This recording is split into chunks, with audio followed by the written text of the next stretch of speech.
The Squeaky Wheel Tour, starting in 2006, is the only event of its kind. A group of musicians coming together to raise awareness and money for missing persons causes. Today, because the Squeaky Wheel is turning right now in venues across the United States from October 17th to November 7th, I replay the interview I did with its founder in 2016, where we discuss also the disappearance of her sister, Regina Marie Bos. I'm Ed Denzel, and this is Unfound.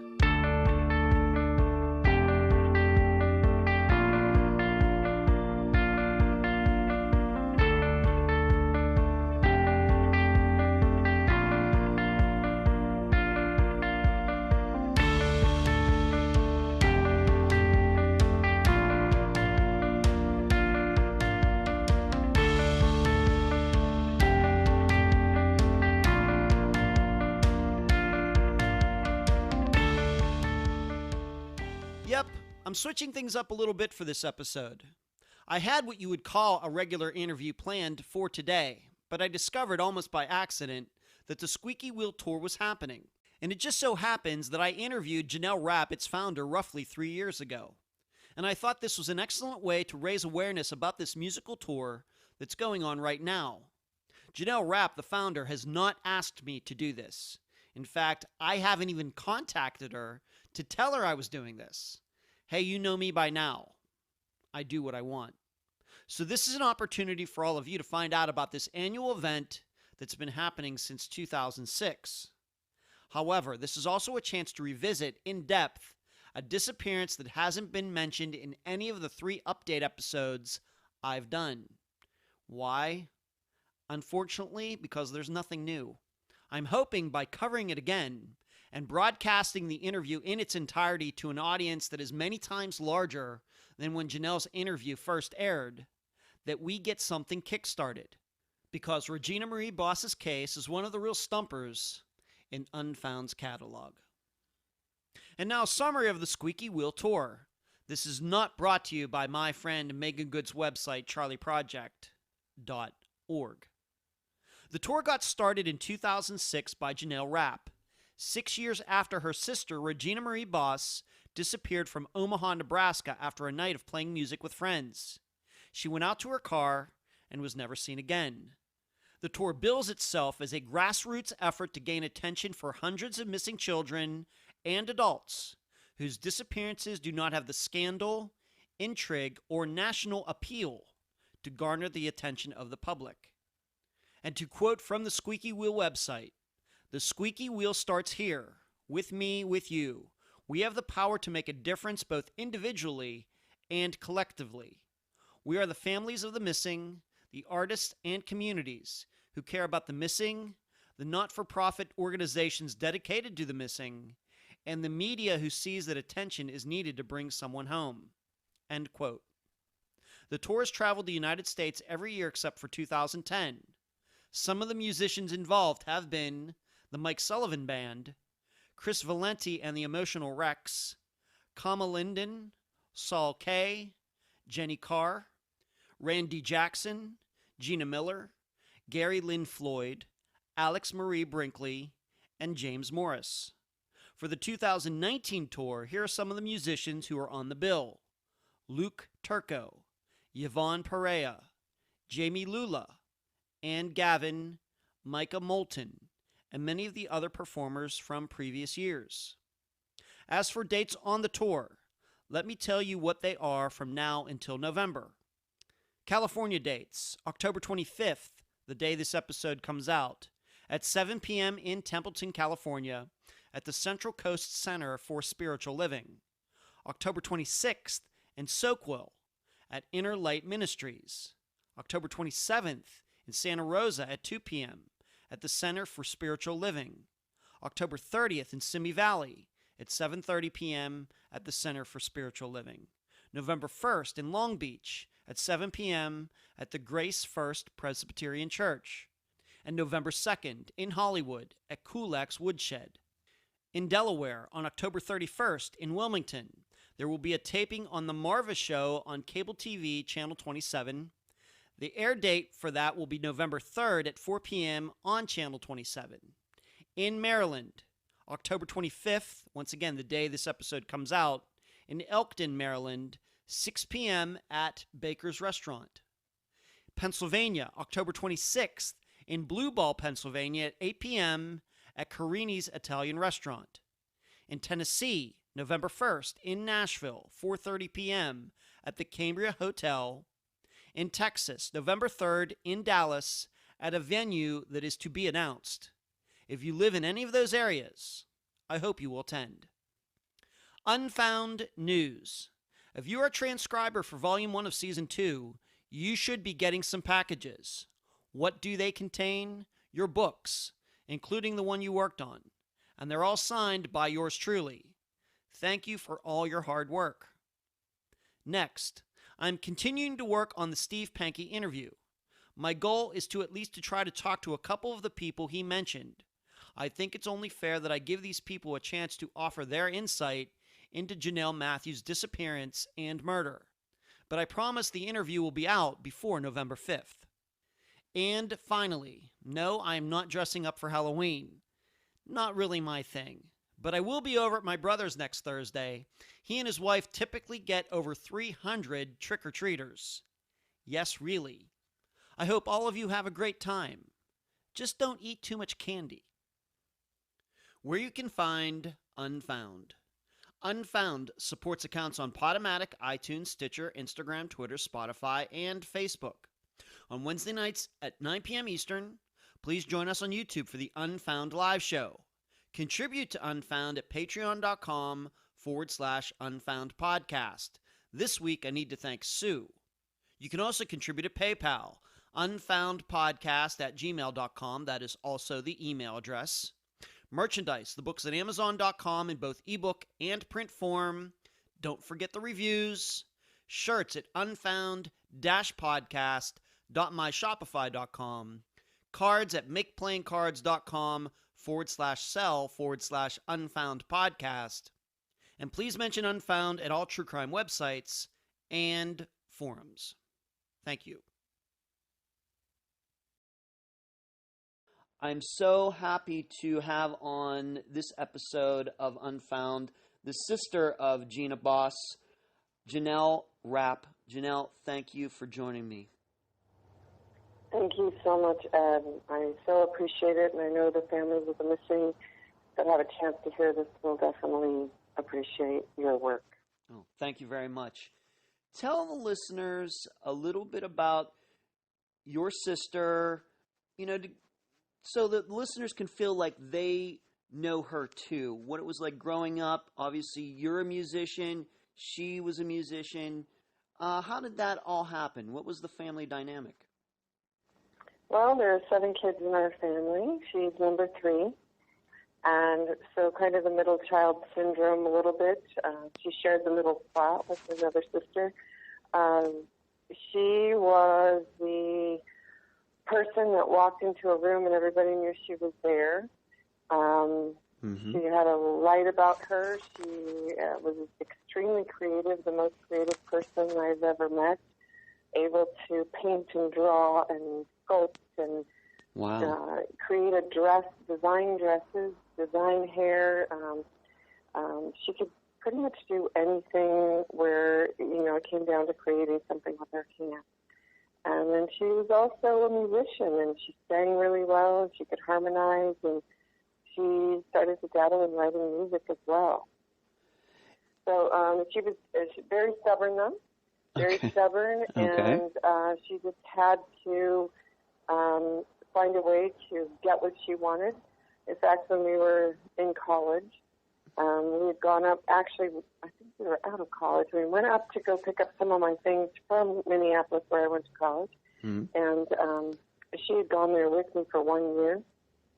So she wanted to go because she wanted to see the city and hang out. Well, it happened to be over Christmas break, and there was a lot of snow, and it ended up being a blizzard, so we got snowed in. Wow. And while we were there, she insisted on going to this specific Italian restaurant, and I said, there's no way we can get there. there's a blizzard. We can't go. She insisted.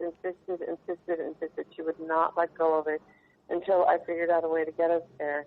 We went there, and she got something, and she had her way. Well, you make it sound. I'm surprised the place was even open if the snow was that bad. Wow. I was surprised as well. So. Wow. So music was part of your family. Did you have parents who were into music, or do you have other siblings who were also into music? We were all into music. My parents sang and played instruments when they were growing up. My dad's family was very musical for generations. My grandfather was a violin teacher, and my grandmother played the piano.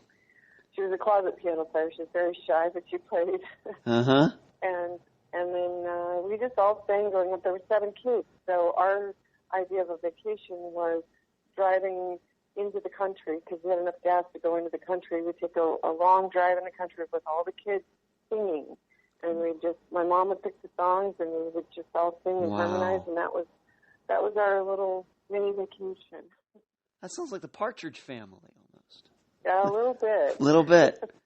So, you both of you went to college, and what did Gina have to do after that? What was her life path? She did a lot of things. She was a hairdresser. She, on the side, designed wigs and clothes for productions that were going on in Nebraska. She worked in doctor's offices and Kinko's at the very end. She was an assistant manager at Kinko's right before she disappeared. Oh, okay. And she had children. She had three children. Kids. Okay. Mm-hmm.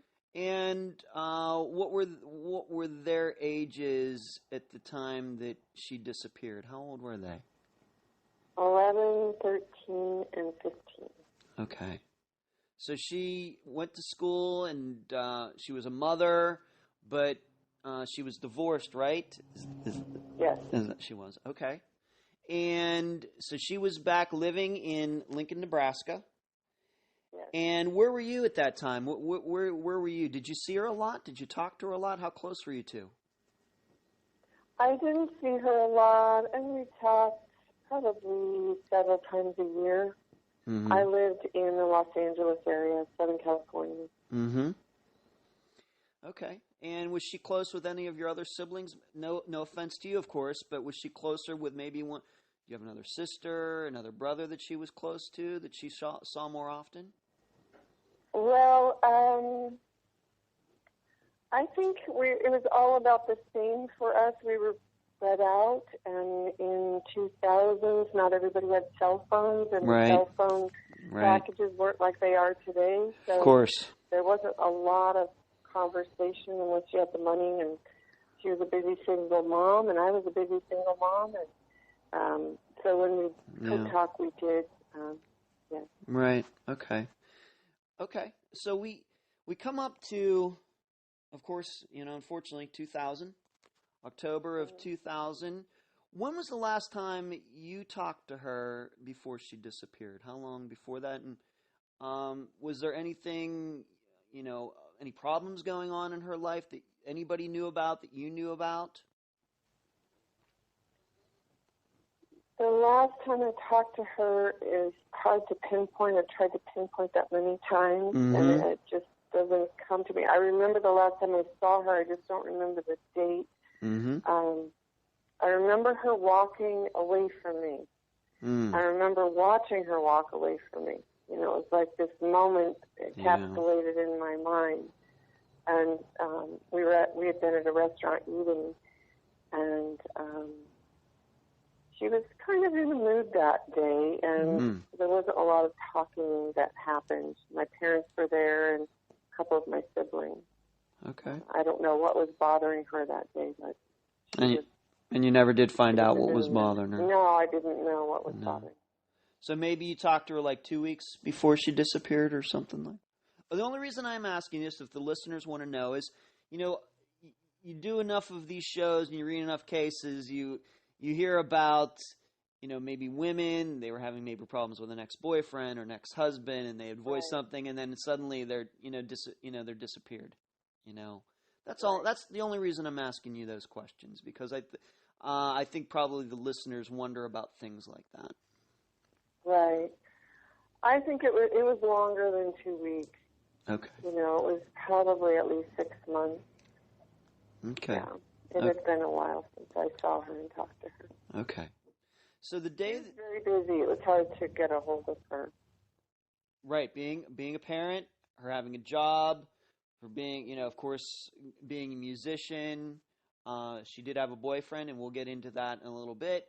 Yeah, she sounds like a busy person, especially with 3 kids. Especially. Yes. Right.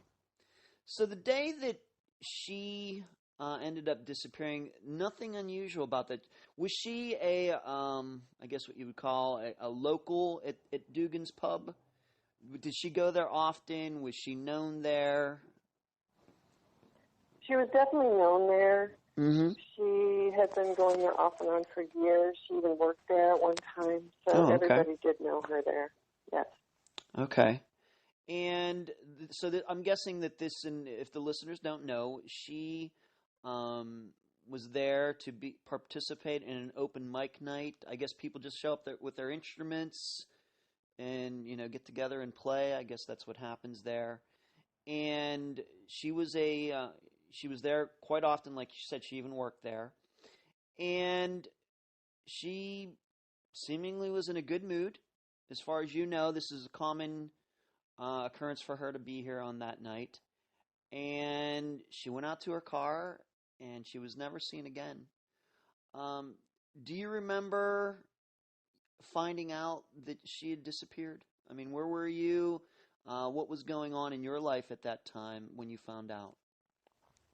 Well, at that time, I was teaching at a performing arts school, and one of the students that went to my school needed a ride on that day, and I gave her a ride to school. And I remember mentioning my sister for some reason, Gina, and you know, she just came to mind for some reason, so I mentioned her to the student. We were having a conversation, and somehow she came to mind. And I had the school day, and I went home, and there was a message on my machine to call home quickly. And so I called home, and my brother answered the phone, and he said that Gina was missing. And I remember feeling anger at first, you know, towards her, which sounds a little odd, but I just thought, what did she do? Why didn't she come home to her kids? That's not like her. Why wouldn't she do that? You know, I just thought she just went somewhere and didn't go home to her kids, even though that's not anything she had done before. But I guess that was easier to think that than to think that someone took her. So that was where I went, I guess. Right. So that was my first thought. And the reason, and I'm going to ask you this question, and I ask you that, I'm going to preface it so you don't think it's a strange question. The last couple episodes that I've done of this show, one of the disappearances was with Andrea Bowman, who was a young woman who disappeared. And then the last episode before this one, that still has yet to come out as of this recording, was the disappearance of Robert Abrams. And in both those cases, the people that I interviewed, automatically when they heard this, they suspected a particular person. Okay? This was not in your case. When you heard this, you actually thought that she might have just run off. You did not think that somebody actually did something harmful to her. Not my initial thought. No, okay. Not my initial thought. Not that I had any reason to think that she would have run off, because she had never done that before. And I really do not think she would ever leave her kids. Right. But, Right, but there was not somebody that you knew in her life automatically you would think, well, if Gina's not around, it's probably because of that person. That's not what you went through your head. No, I didn't think that. Okay. Very good. And so the police start investigating this, and I have to tell you that you said something very interesting in our first conversation, because this is our second conversation, about how you and your family dealt with the police. Please tell the listeners about that, about how you felt that you really needed to be nice to them. Okay. Well, police departments are busy. Police departments have a lot of cases, and, we don't know what's going on in their lives. But we need something from them. When we need the police to help us, we're kind of at their mercy, the mercy of their schedule, the mercy of the time they have, the mercy of the other cases that they're juggling. And so I decided early on that I just really needed to be nice to them, to treat them well, and to respect their time, and to just talk very nice to them and calm. Even if I felt like I was coming out of my skin, I needed to really be calm for the sake of my sister. Right. Because, and this is in contrast, because I can tell you, and a lot of these people's complaints are well warranted. You hear a lot of complaints about the police not taking disappearances seriously enough. And in your case, it's interesting to me that even to this day, you have a little bit of a different attitude toward what has gone on in your sister's case than others do. Right? Yes. Right. I do. Okay, good. So what did the police do? They showed up, and what are some of the things that they discovered? What did they find out about the car? Well, the car was slightly open when they found it. It was across the street from the pub. Mm-hmm. Her guitar was inside, and her music was inside, which meant she walked across the street from the pub, put her guitar inside and her music inside, and then we don't know. Inside the trunk. Inside the trunk. Inside the trunk. Okay. There wasn't any fingerprint evidence or blood evidence or anything strange or anything that we could use to point to some other person being involved. Okay. So. And we didn't find her keys laying there or her purse, or there wasn't anything spilled from the contents of her purse as if someone grabbed her and, astonished her, and so things started falling out. Right. There wasn't any of that. Right. And please tell the listeners that guitar of hers was very special to her. I think this is important, an important fact. She even named the guitar, didn't she? She did. Her guitar's name was Charley. And if she was going into a restaurant and she had her guitar with her, she would take it in with her. She would not leave her guitar in her car to have to deal with the weather conditions outside. The wood on a guitar can be harmed by different weather conditions, and she knew that, and so she would make sure that she kept it in moderate temperatures. And so, had she gotten home that night, she would not leave the guitar in the car. She'd get out, go back to the trunk, and take it inside, right?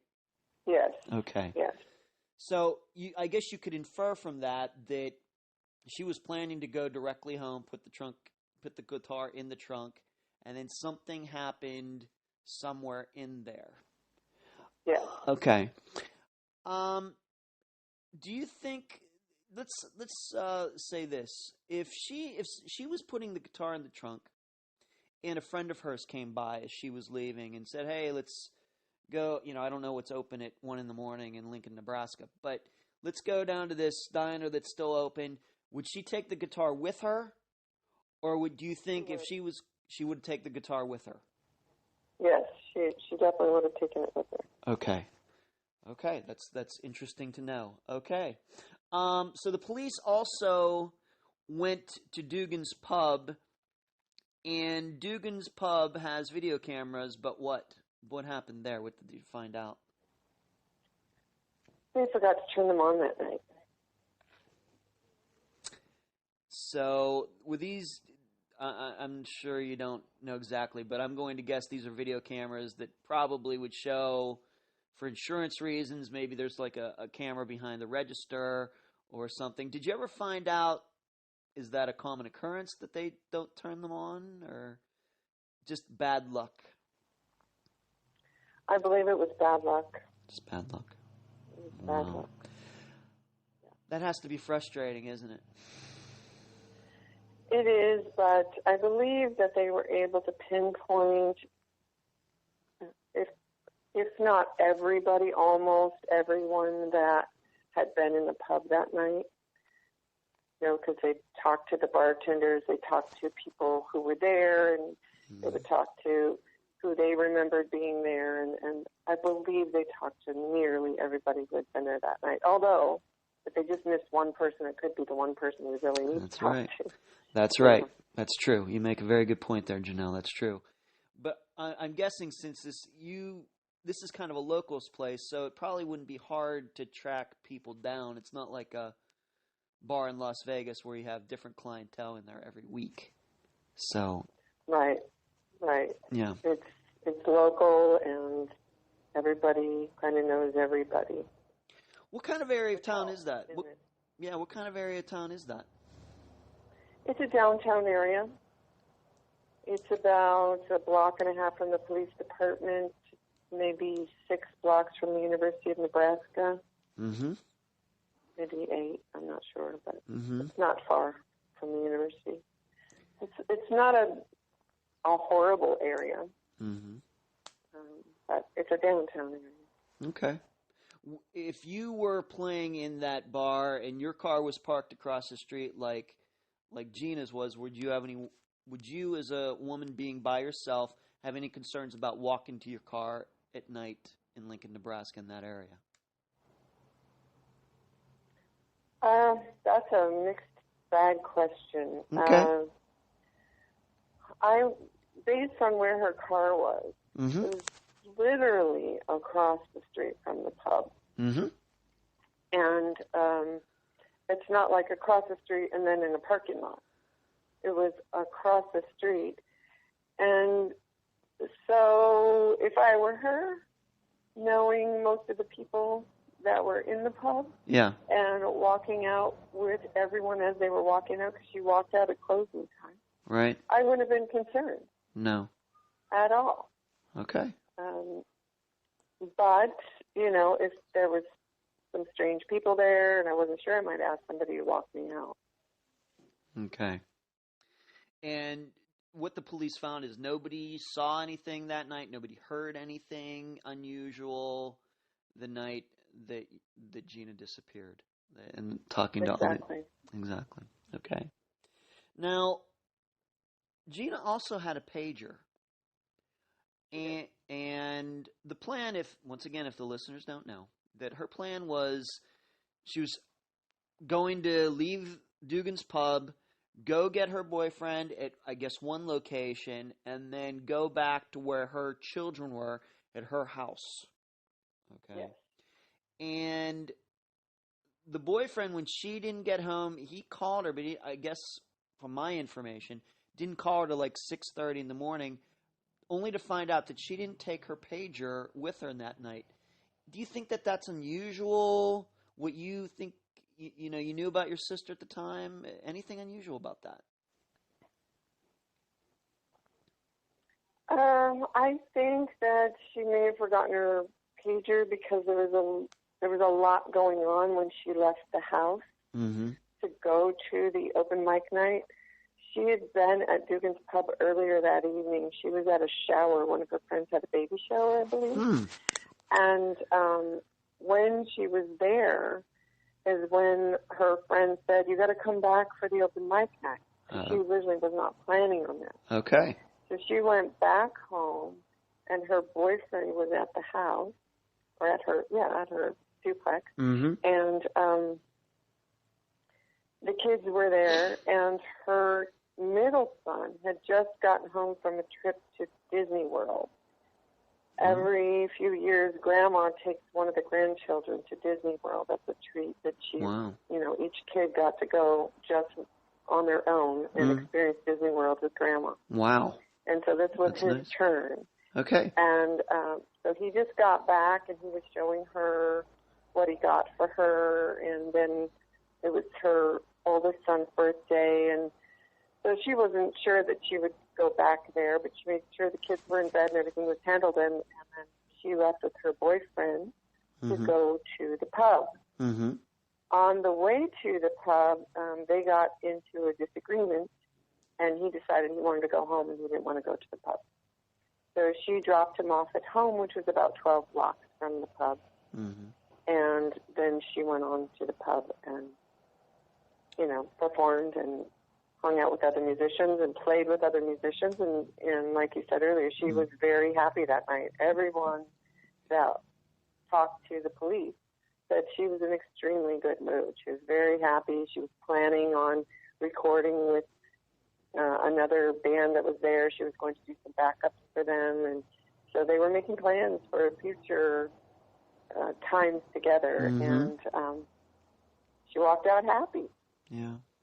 Not angry at the world or sad or anything, but she walked out happy and said she was going home to her kids. Right.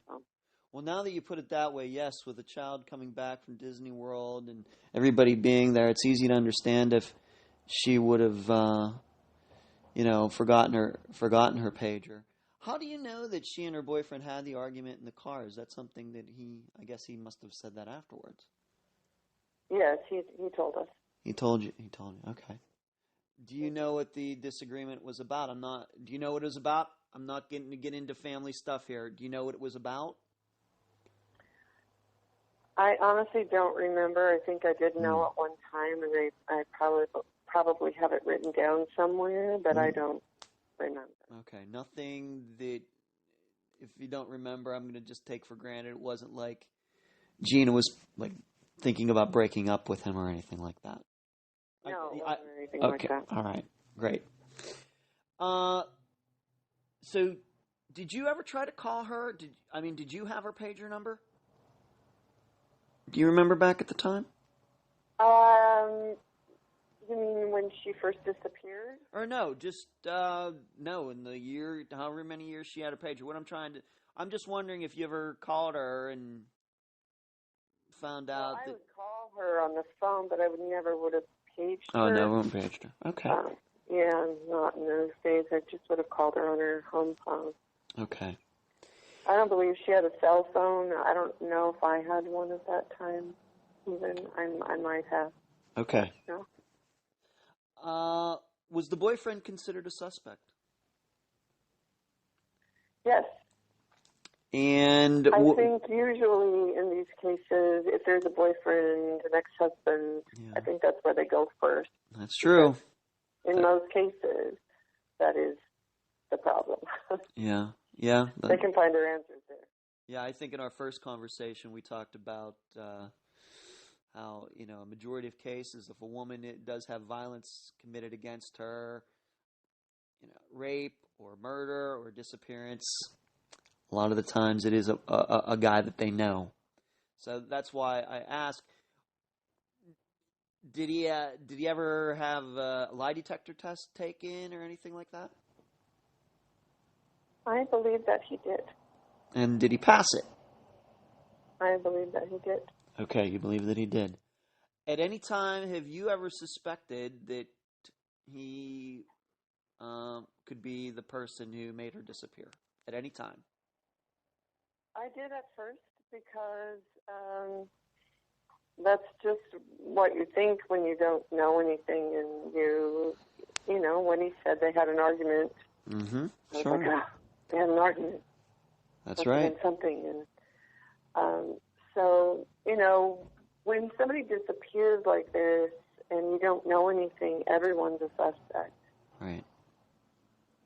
And I remember having a heightened sensitivity to the way people looked at me, the way they talked, all of those things as I was going around talking to those who had last seen her, as I was flyering the area. I was looking into people's eyes, wondering if there was a sign of, guilt, or why won't they look me in the eye? And, some people wouldn't look me in the eye because they were sad, or some people felt guilty because they didn't hear anything. Yeah. They didn't walk her to her car. But of course, I was I was just glued to everything anybody would do. And right. Hypersensitive. Yeah, hypersensitive. Hypersensitive. And but most of them, just felt really bad, and I was taking that as guilt. Not that I was blaming everyone I talked to, because I certainly wasn't, but I was just making a mental note everywhere I went. What did your parents think? Were they? I mean, were they suspicious of him? Were they suspicious of anybody? Obviously, she has 3 kids. Were they suspicious of like maybe another ex-boyfriend, ex-husband? Once again, don't have to give any names. Just, I mean, anybody. Right. My parents initially, I think they were so distraught. Yeah.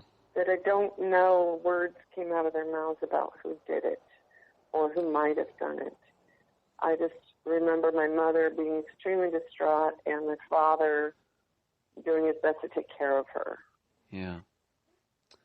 So I don't recall anything like that initially or really at any time. Would you say that the boyfriend took her disappearance hard? I would say that they did initially, yes. They did. The boyfriend did take it hard initially. Oh, I'm sorry. I thought you said my parents. I'm sure the parents, of course, took it hard. Her boyfriend, did he take it hard?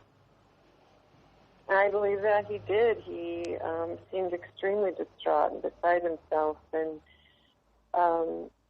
of course, that seemed suspicious to me because everything was. Right. He should be upset, but at the same time, I didn't really know this guy, so I didn't know his personality. I didn't know his personality type. He was a fairly new boyfriend, and so every little move he made, I was analyzing and wondering, okay, is this something? Is this a sign that he did it, or he knows something about it, or and I just think he was distraught.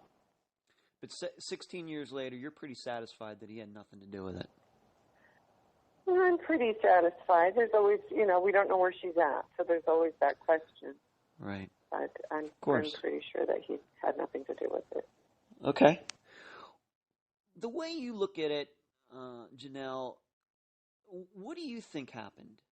How do you interpret what went on that night? If you continue to think that the boyfriend didn't have anything to do with it, I know that we've talked about our ex-husband, and you've not expressed any inkling that you think he did it. What do you think happened that night? I think that she was putting her guitar in the trunk, and that someone came up and said they wanted to talk to her. Somebody that she knows. And they said it was a brief conversation. So I believe she got in the car with them. Now, how the trunk was left open, I don't know.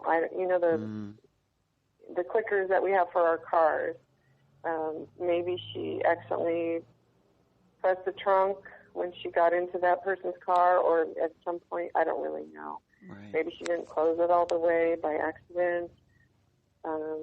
But I just have a feeling she went with someone. And the reason I think that is because nobody heard any screaming, and everybody was leaving the pub at the same time. So nobody saw anything strange or heard anything strange. Not that there were a ton of people at the pub. It wasn't like hundreds were walking out and might have seen it. But, maybe 15, 20. At closing time, sometimes it's a small group. Yeah. And I believe it was a smaller group. But nobody heard anything.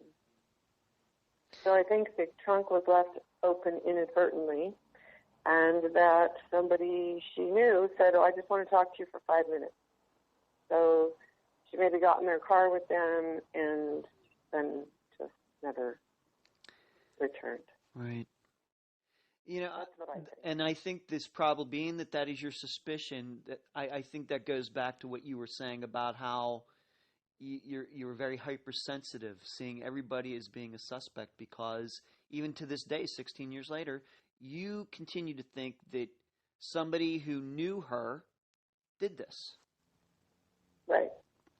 Okay, that's interesting. Because I will be honest, and I think I told you this the first time we talked, and I want the listeners to know this, is that, I learned about this case, and I started reading it that was not my first, my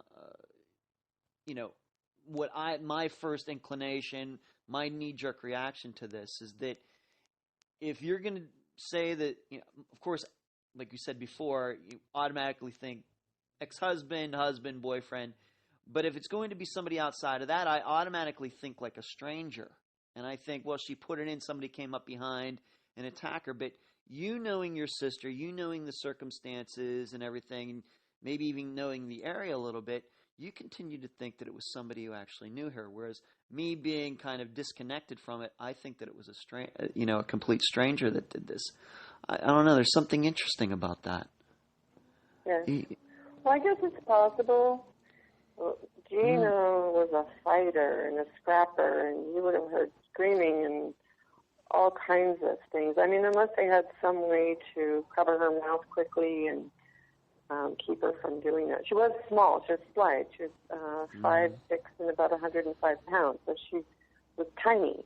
But she could make noise, and she would kick and scream and scratch and whatever needed to be done to get attention. And there were guys that were taking their equipment out of the back of Dugan's Pub, kind of alleyway, and they were taking it in and out. They were loading up their cart, so they were walking in and out.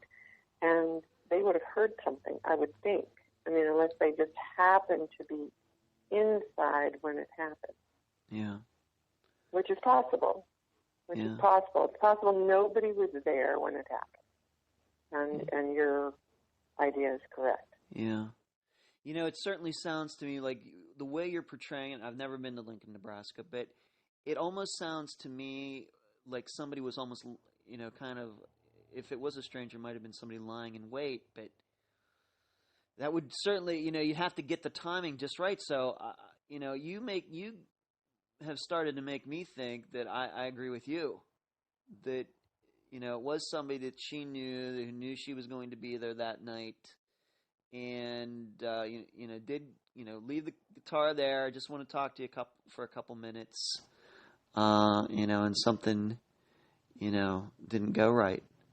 Do you think that she might have had another man in her life? I'm sorry I need to ask this, but could there have been somebody else that the boyfriend didn't know about?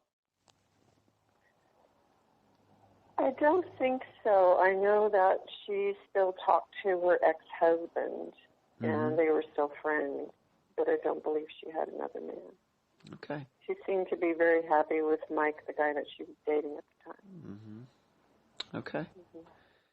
And was there anything within her lifestyle? Once again, I'm sorry that I have to ask these questions, but I'm trying to the listeners. I want to help, so I need. Was there anything within her lifestyle that might have gotten her in trouble? Well, drugs or anything? I'm sorry. I'm sorry that I have to ask this. I'm sorry. Right. I don't know of any drug addiction. I'm not aware of that. Okay. I do know that she was a single mom and she dated a lot. She was a beautiful woman and thought the guys wanted to date her. And she wanted to date, so she did. So there were a lot of guys that dated her. So who knows? Right. They usually say it's some former boyfriend or ex-husband or somebody that they can point to. Yeah, I agree with you. That you're right. It's hard to narrow it down in a circumstance like this. How since 2000, you believe that the police have pretty much kept you informed, and I want you to. And something you told me that was disgusting in our first conversation was I asked you since 2000 has there been any leads? You've said thousands of leads. What can you tell the listeners about that? Because it's a little bit disgusting. That there have been thousands of leads? Yeah. Well, a lot of the leads have been rumor leads. Yeah. And they recycle themselves throughout the town. And then people that hear them think they're a new lead and they'll call it in, which in a way that's a good thing Yeah. because, you know, they're concerned citizens and they think it's a new lead, but it's really an old lead that has just cycled around the rumor mill. All of this really had to wear on your family, didn't it? Well, we didn't really take it all in. I learned early on to just not buy into anything that I was told. Mm-hmm. Because if I did, then I was an emotional wreck. You know, initially we would hear that she was hitchhiking on an interstate and a trucker picked her up. A trucker would call it in because we had flyers everywhere. We made sure truckers took them.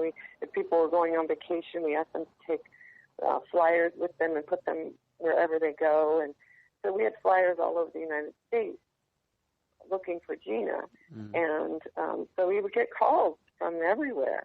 Yeah. And, you know, I would get upset. I go, why is she out there hitchhiking? If that's really her, why is she doing this? And it was not her. It was never her. It was someone who looked like her. And so from being angry at her to being distraught over, you know, rumors and, you know, just different ways that she may have been killed, I just finally said, no, I am not going to buy into any of this until I know for sure. I'm just not going to listen. I will take note. I will, you know, take note just in case it's a piece of the puzzle, but I'm definitely not going to buy into it emotionally or mentally.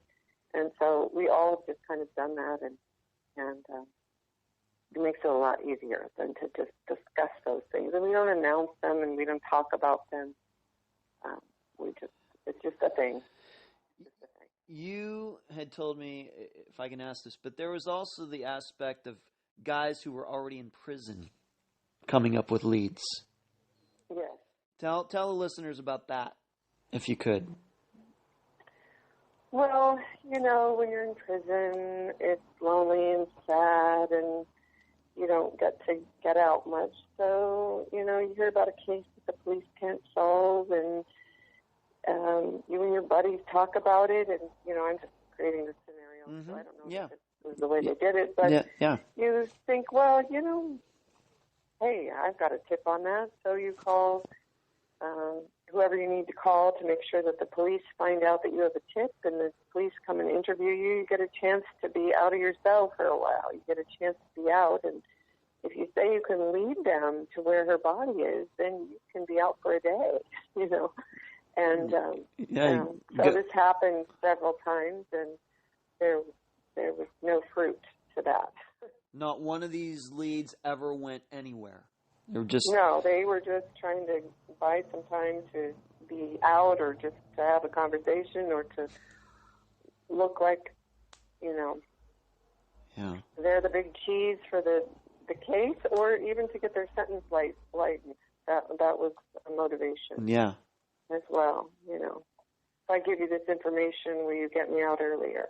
Or will you drop this part of my case? Or right, and you can look at it, it's like a win-win situation for them. Because even if they give them this tip and it's a total lie, they can always say, well, that's just what I heard. Sorry. Yeah. That's just what I heard. Yeah. Wow. Yeah, that, to use a word I already used before, it's disgusting. I'm going to tell you, Janelle, I can't imagine going through something like that for you and your other siblings and Gina's kids and your parents. I know what you've told me about not trying to ride the emotional roller coaster, but it has to be tough not doing that. Well, you'd have to ride the emotional roller coaster for a while to find out that it's imperative that you stop, or it's just not good for your health. Yeah. I don't know that other families do that, but I just know that I needed to do that. Yeah. And that we have, as a family, tried not to ride that roller coaster. Right. I'm going to ask you one more question about the case, and I want to talk about what you've personally been doing with your music to raise awareness. Since 2000, have the police, to your knowledge, ever gone back and looked at all those people who were in Gina's life, whether at Dugan's Pump or elsewhere, since then? And the reason I ask this is it very well may be that they looked into people in 2000, 2001, and everybody seemed innocent. But if you go back now, maybe you might find out that one or two of these guys has had a sexual assault since then, or has been in and out of prison that might cause the police to look at some of these people again. Do you know if they've done that or not? I know that I've heard of other cases where they've done that, but in your case, in your sister's case, do you know if that happened or not? I believe they have done that for several of the people that they have talked to, the potential suspects. Mm-hmm. And what their findings are, I don't know, but I believe that they have done that. I don't know that they've done that for everybody that they talked to, but for some of the more prime suspects, I guess.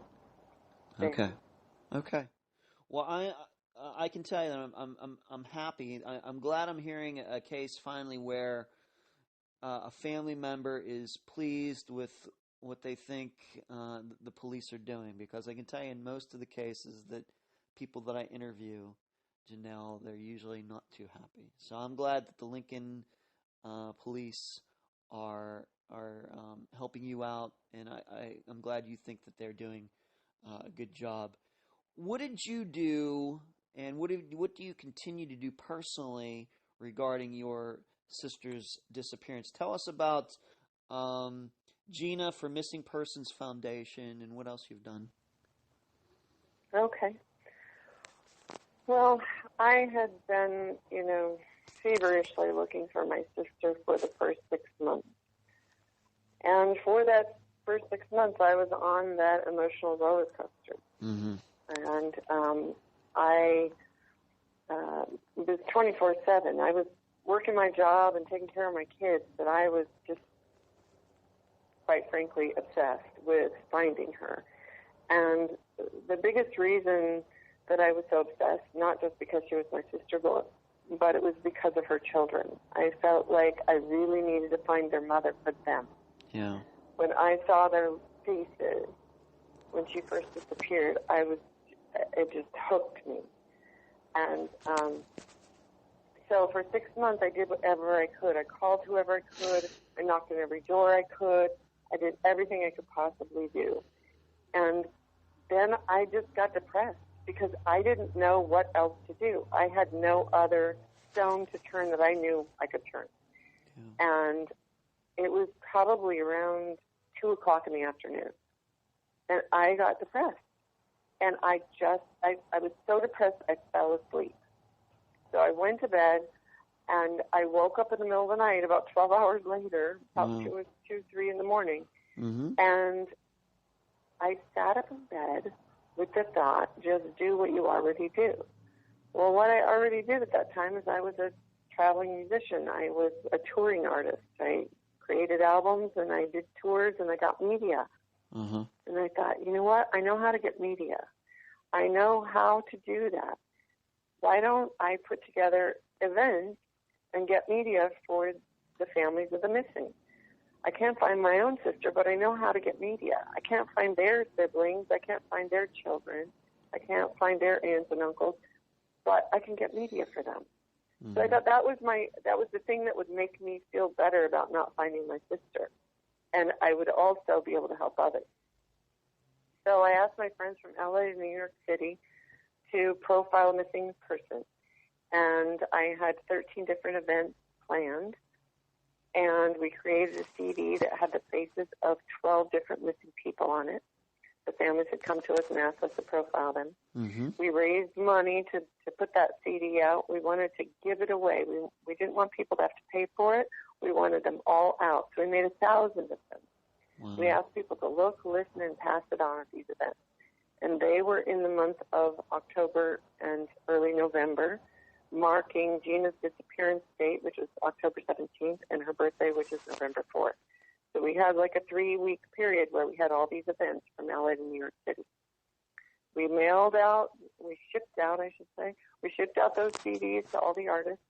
Some of the events had 50 people, some had 20, some had 100, just depended. Yeah. And we asked people to look, listen, and pass them on. And our last event was in New York City. And the girl there, I believe her name was Sarah. I haven't been in touch with her for a while, but I'm pretty sure it was Sarah. And she asked people to look, listen, and pass it on, and they did that. And 3 days after the event, a young man that was missing from Indiana was handed that CD. Wow. And he knew that his family loved him, and they would take him back. And the interesting thing about him is he had been gone for about 7 months. He did not pick his car. He did not pick up his paychecks from work. He was in high school, but he had 2 jobs, and he left without picking up his paycheck. So his mother felt he was dead, and he was actually the last person that we put on the CD. We had 12 missing people on the CD, and I missed this part, so I'm backtracking. Yeah. We had 12 missing people on the CD, and his mother found out about what we were doing, and she called me from Indiana, and she said, Janelle, I heard about what you're doing. Can you put my son on your CD? Can you make him part of your program? And so I said, sure. Well, we rearranged the artwork, and we fit him in there. And he was the one that was found. He was the one. And I knew I could get media. I knew that I could do that because I knew how to do that locally.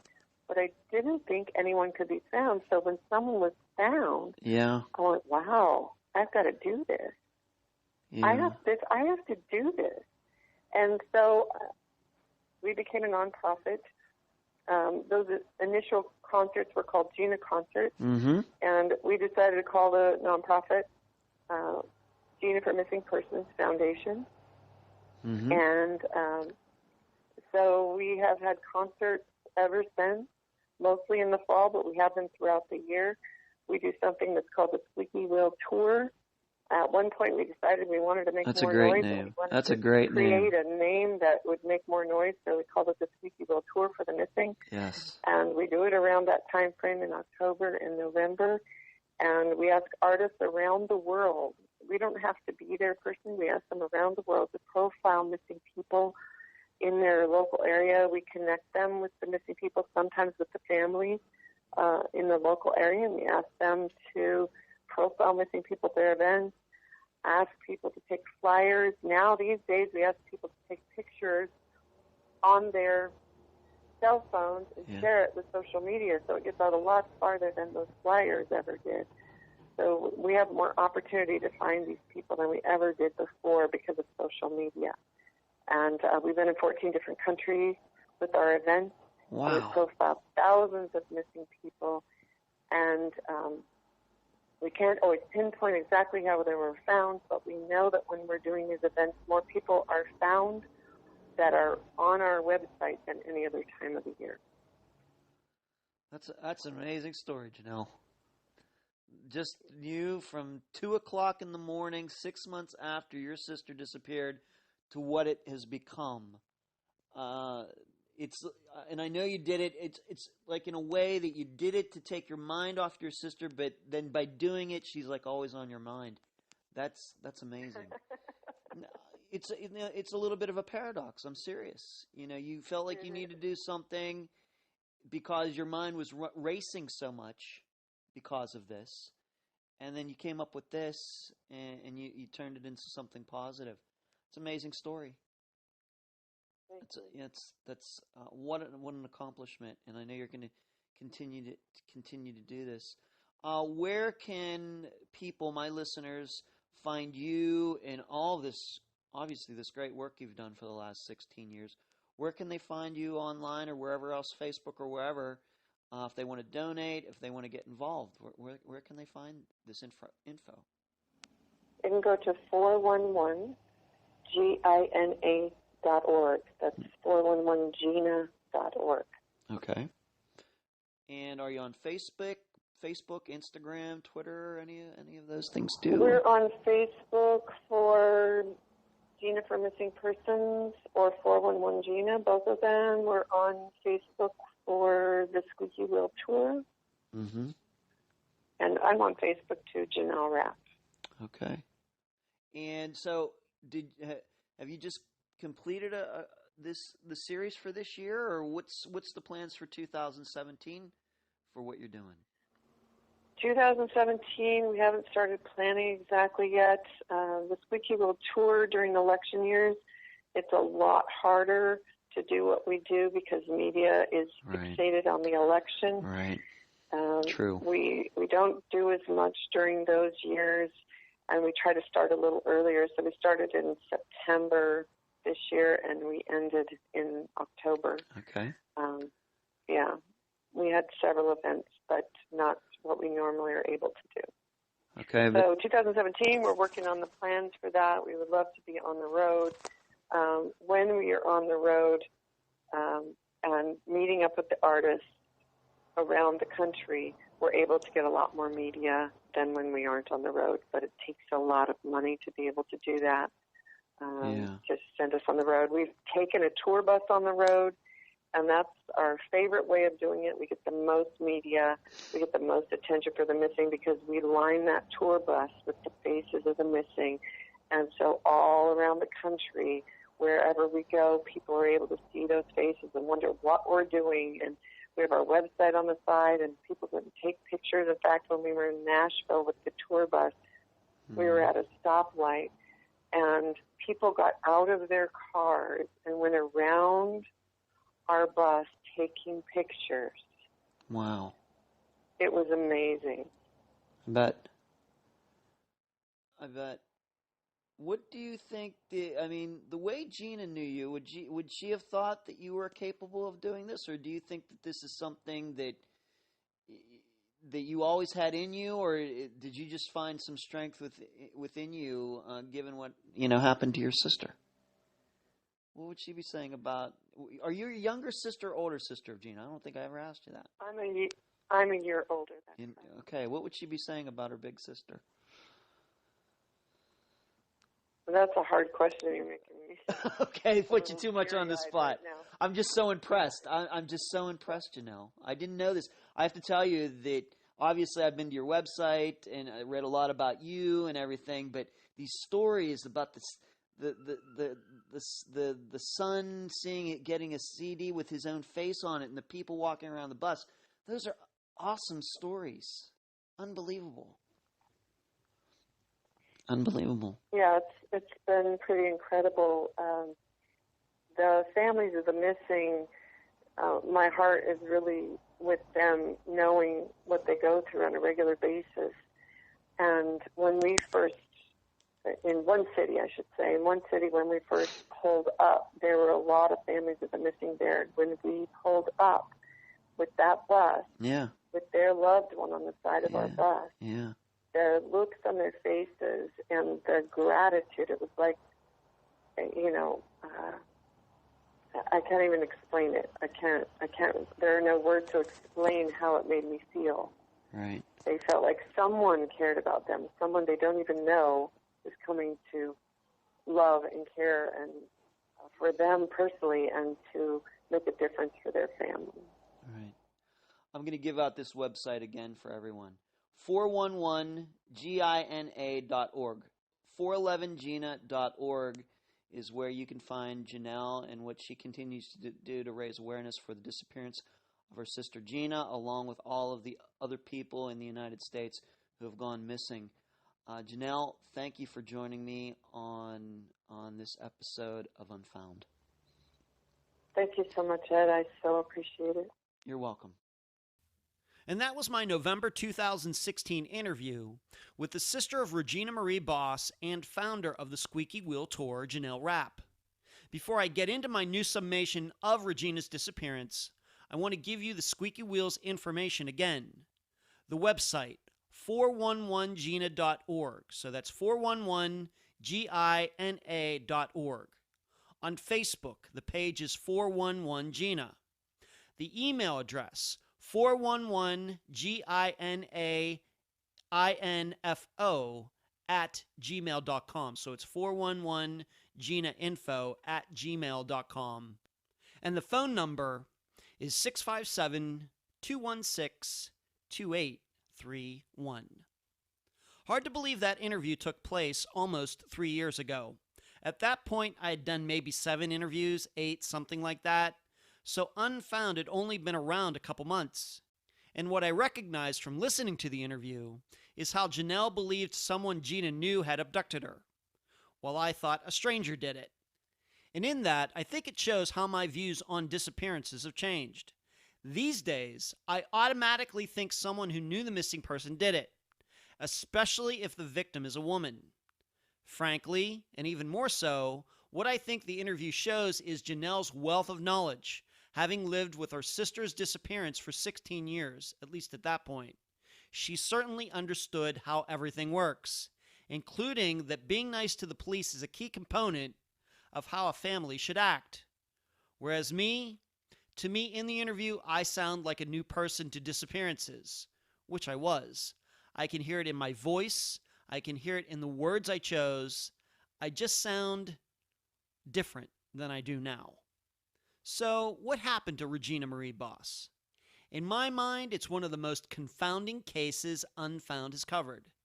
Maybe not as perplexing as Jason Jolkowski's, but Gina's is certainly close. What strikes me is how many women disappear after having arguments with their husbands and boyfriends. These men will admit after the woman has gone missing, well, we had a fight before she left, and we as the public know what we always think. Well, the guy did it. And him admitting there was a fight is almost like the guy giving a reason to have killed the woman, without actually admitting anything. But the tough part with Gina's case is people saw her after this alleged argument with her boyfriend. She went to the bar, she played some music, she had a great time, and all indications showed Gina disappeared from that parking lot. Nobody believes the car was planted there. Nobody believes she ran off. Nobody believes she had some other guy. So what's left to analyze? Even with the pager, I see that in a totally different light now. In fact, I think I understand why she didn't have it. Why? Because the original plan was for the boyfriend and Gina to be at the bar together that night. Then they got into the argument and they turned around so he could be let out. So my thinking is the reason Gina didn't have her pager is because she didn't think she would need it. Why? Because she thought her boyfriend would be with her, because he was the one who usually called her pager. Then when they turned around and dropped him off, she didn't go inside to get it. Probably never occurred to her. That makes a lot of sense to me, and I think it takes all the mystery away from why she didn't take her pager. And unfortunately, Janelle couldn't remember what their argument was about. Even so, would have to take the boyfriend's word on that. For me, and having known about this case for 3 years now, the open trunk is the main issue in this case. Why wasn't it closed? Did Gina forget? As she was attacked, did she hit the button to open the trunk by mistake? Did the attacker want something in the trunk and forget to close it? Until this case is solved, we may never know.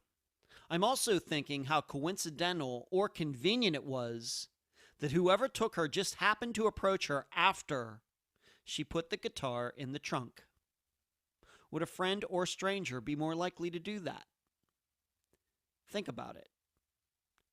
I'll leave the rest of the theorizing up to you. And that's the program. If you found it informative, please go to the app that you use to listen to Unfound and give this podcast a nice review. I thank you for listening. I'm Ed Densel, and you've been listening to Unfound.